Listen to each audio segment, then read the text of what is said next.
China is almost ready to launch their own cryptocurrency. Many people are taking this as extremely bullish, but many people do not understand how a centralized communist national cryptocurrency can be good for Bitcoin. There's a lot to unpack when it comes to the Chinese digital yuan, and like Bitcoin, one yuan equals one yuan. Let's get it.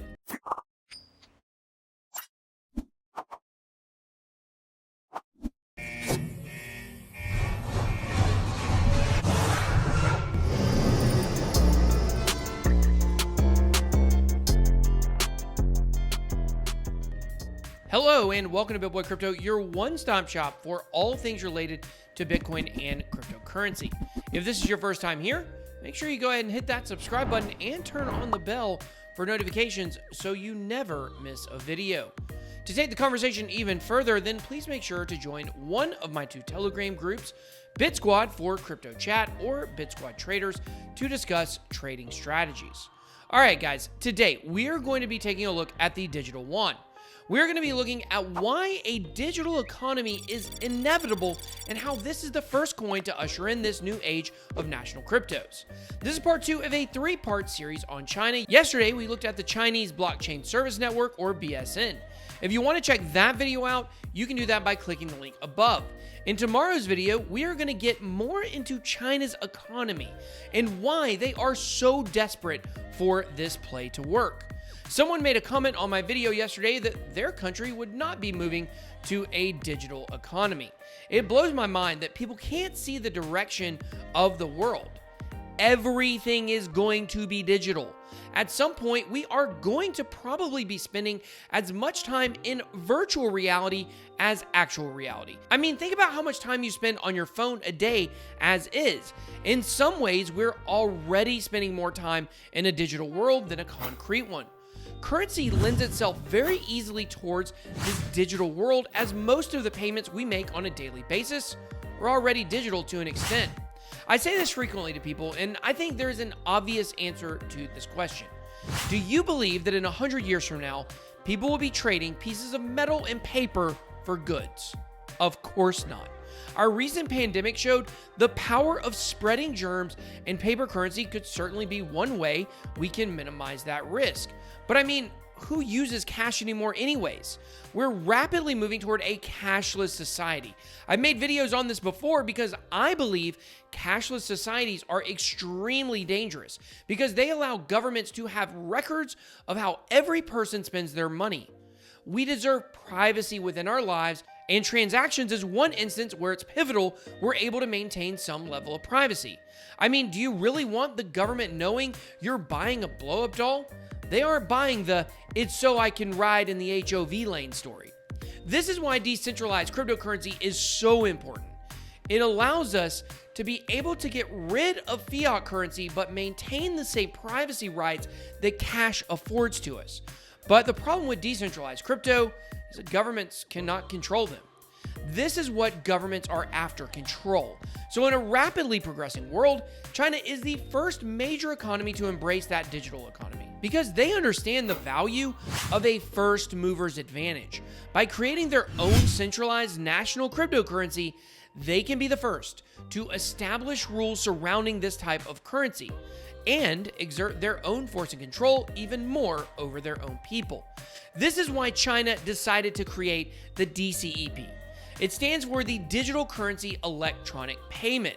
Now, yesterday we discussed China's BSN, or Blockchain Service Network, infrastructure geared at helping to elevate Chinese blockchain-based businesses to compete better around the globe.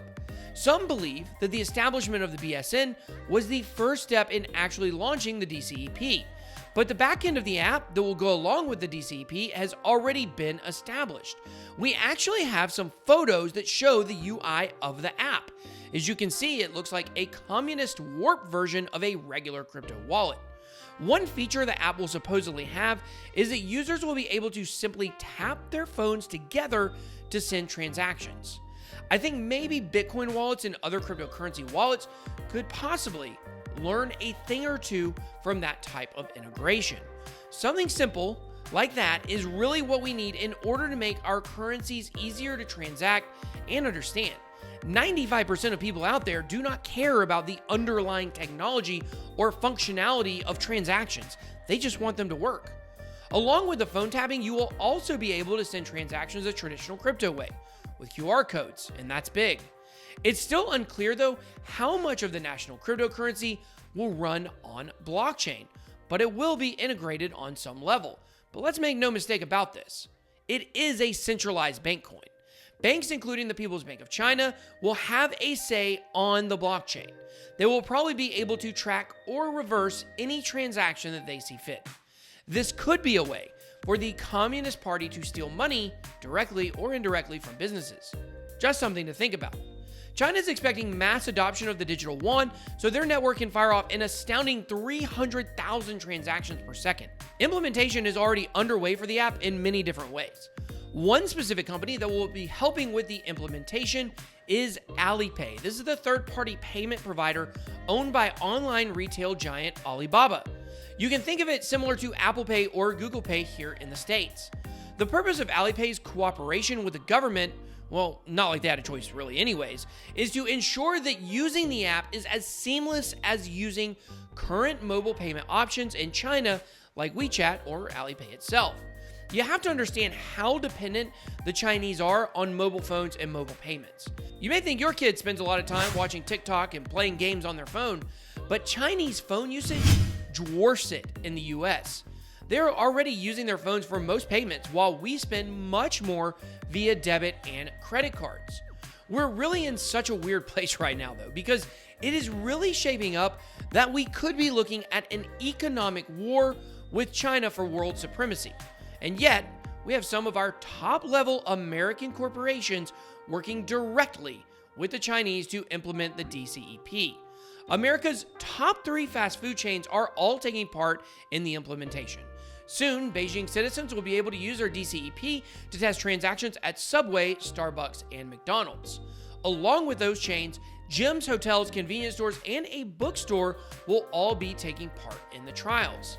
If the beta testing of the app goes well, a full launch will occur in mid-2021. This sets up international travelers to be able to use the digital yuan exclusively for transactions during the 2022 Winter Olympics in Beijing. China has seen the failures of projects like Libra and the Ton token come before it and understands what a huge opportunity it has to have the first widely used and accepted cryptocurrency. Some believe that this could end up taking the place of XRP as a cross-border payment solution, which could possibly lead to the digital yuan being the world reserve currency. Scary stuff if you're an American.